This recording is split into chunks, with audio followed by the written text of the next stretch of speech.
This is Dawn Baker with our WTOC Digital Update. Thank you so much for joining us. We want to remind you that we are streaming this broadcast on our website, our news app, Facebook, Twitter, Roku, as well as Amazon Fire. We're going to do our best to try to bring you up to date with some of the big stories that we're covering this evening. Investigators in California say DNA evidence led them to arrest one of the country's most notorious serial killers. Former police officer Joseph DAngelo was arrested yesterday. He is believed to be the so-called Golden State Killer. The elusive predator is accused of about 50 rapes and 12 murders and other crimes that terrorized California in the 1970s and 80s. He will be arraigned on tomorrow. A survivor of the so-called Golden State Killer, Jane Carson Sandler, now lives on Hilton Head Island, South Carolina. She says she didn't even recognize DAngelo from his current picture when he was arrested. Sandler was just 30 years old when she was attacked inside her home in Citrus Heights, California, back in October of 1976. It's just putting this to bed, getting closure.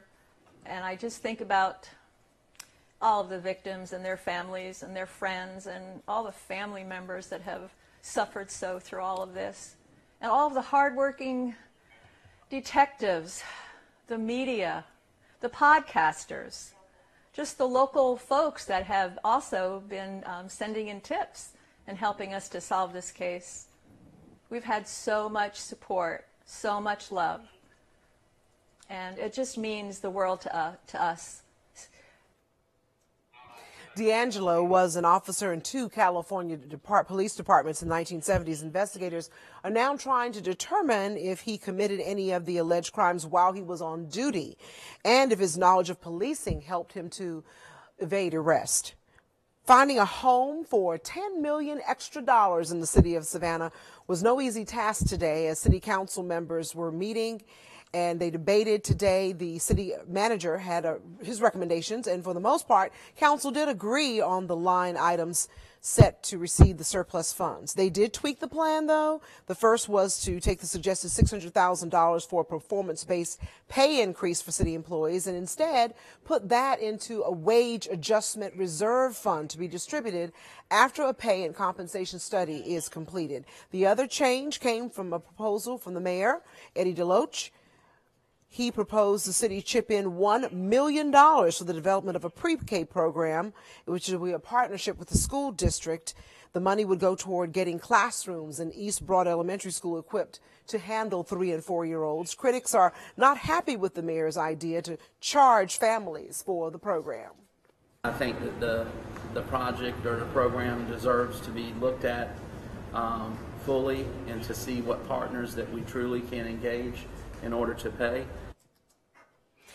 Ultimately, the budget amendment determining the surplus spending passed.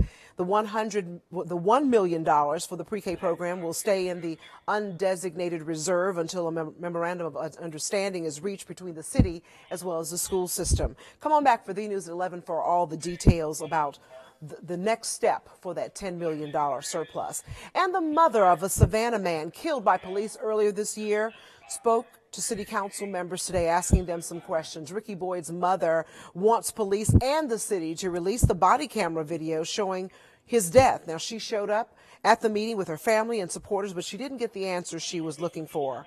On advice of an attorney, the members of council did not answer direct questions about whether that video should be released. And the mother, the attorney, and the supporters were not at all pleased with that response.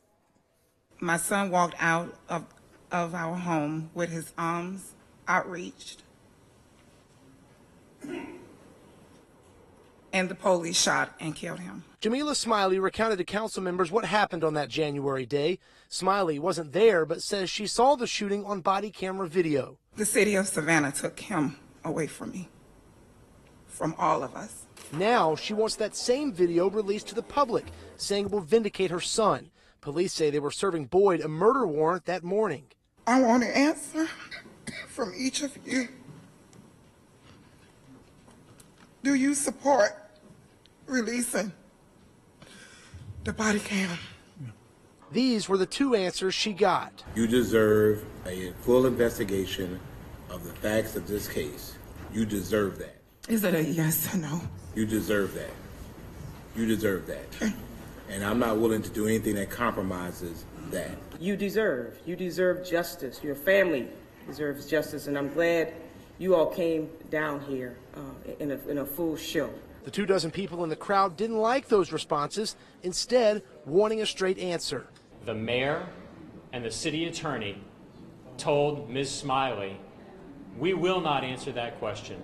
You're not entitled to that answer, and get the hell out.